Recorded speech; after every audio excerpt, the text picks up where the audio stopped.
Hello, and welcome to the adventures of Grandad's furry friends.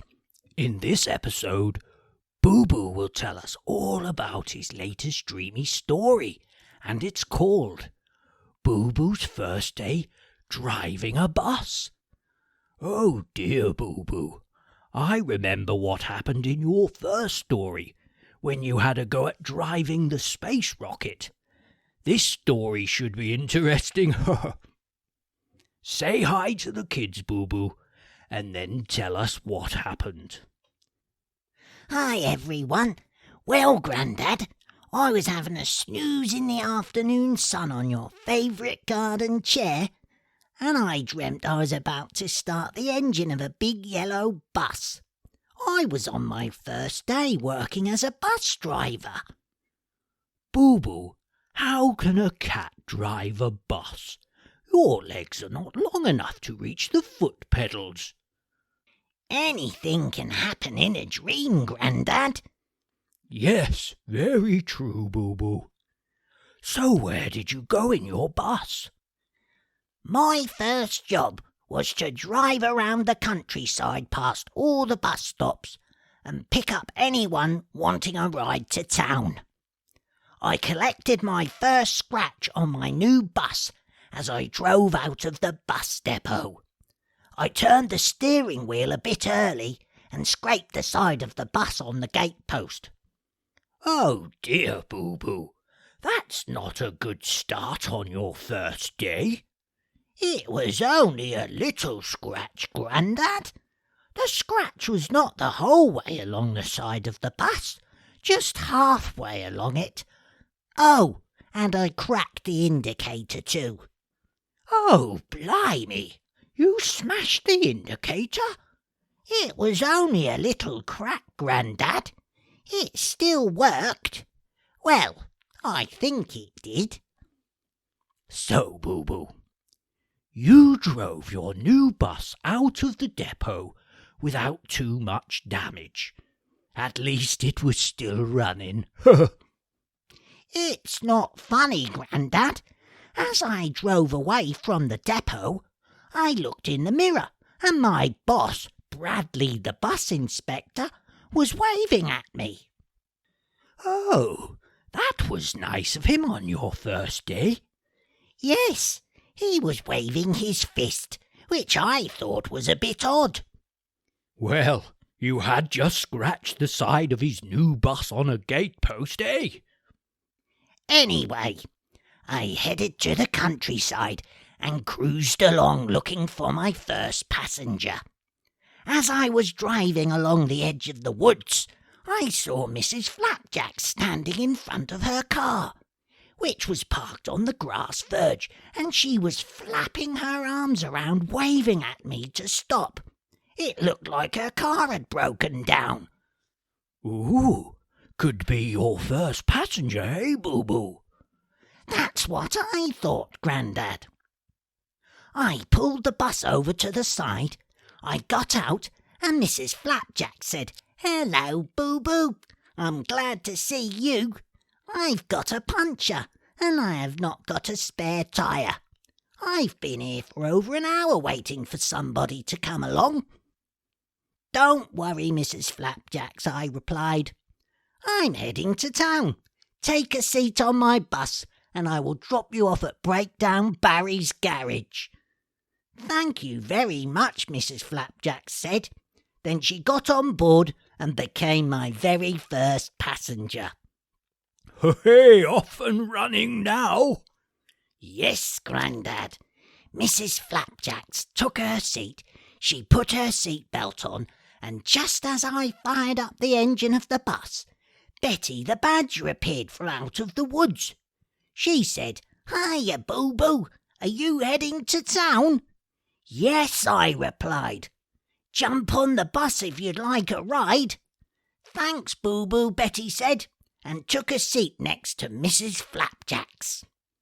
We set off and made our way to the next bus stop. At the next stop were Bob and Dougie. I stopped the bus, and they climbed aboard. "Where are you two going?" I said. We are going to the sports centre to play footy, Bob replied. Well, that's a nice change for Bob, eh?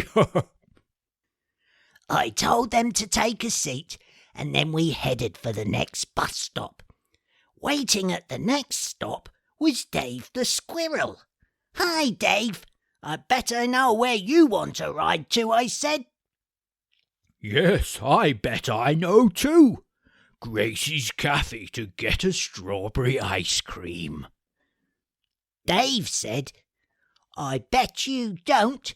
I'm going to town to buy some new sunglasses. My ones have got a scratch. I bet the scratch wasn't as big as the one on the side of your bus, hey, Boo-Boo? Very funny, Grandad, very funny. Wow, so Dave didn't go to Gracie's. Blimey. Well, he did. He asked me to stop there on the way to town. Dave got on the bus and we headed to Gracie's Cafe. I parked the bus in her car park next to Farmer Fred's tractor, and we decided to all go in for some snacks. Luckily, I only scraped the bus on Fred's tractor a little bit as I reversed into the parking space. Oh dear, Boo-Boo. It sounds like you reversed the bus into Fred's parking space. It wasn't that bad, Grandad. It was only a little dent. When we got inside the cafe, Gracie said, Hello, everyone. I guess you'd all like your usual orders. What about you, Mrs. Flapjacks? What would you like, she added. A nice cup of tea, please, Gracie, Mrs. Flapjacks replied. Dave ate his ice cream.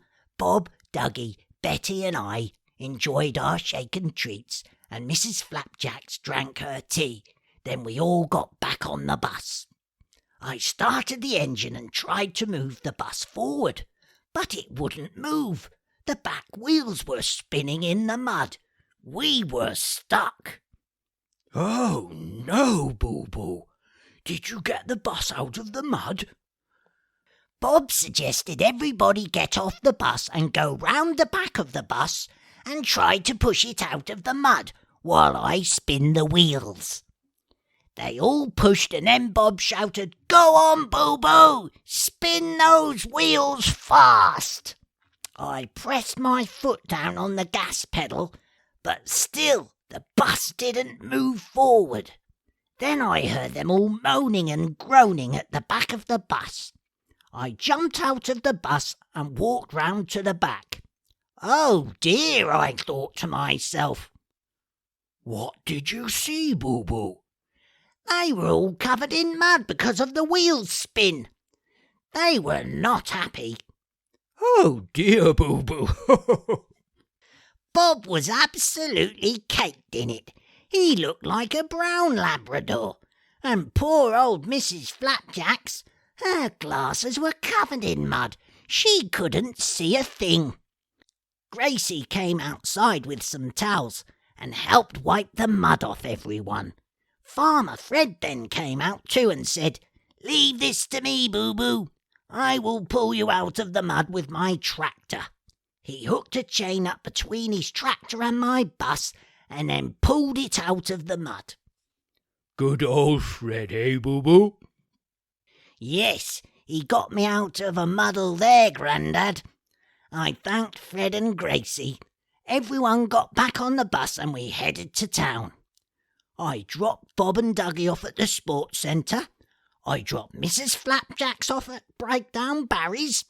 I dropped Dave and Betty off at the shops, and then I headed back to the bus depot. As I drove through the depot gates, I scraped the bus on the gatepost again. Then I heard Inspector Bradley shout, Boo-Boo! Then I woke up. The end. Well, that poor bus is all I can say, Boo-Boo. The scratches will rub out, Grandad. Think I need to go to sleep now. OK, say good night to the children listening, and then snuggle down in your bed. Night, night, everyone. Thanks for listening to my story. If you enjoyed Boo Boo's bedtime story, please press the like and subscribe buttons if you haven't already, and click the bell icon too to receive notifications when new stories are uploaded. Also, don't forget the educational video for this story. They are usually uploaded within a couple of days of stories being released. You can find the link for that in the description.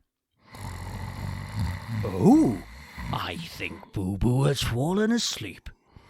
No doubt he's now having another dreamy adventure, which I'm sure he will tell us all about in his next story.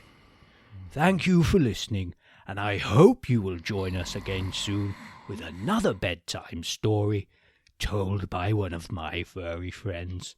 Nighty-night.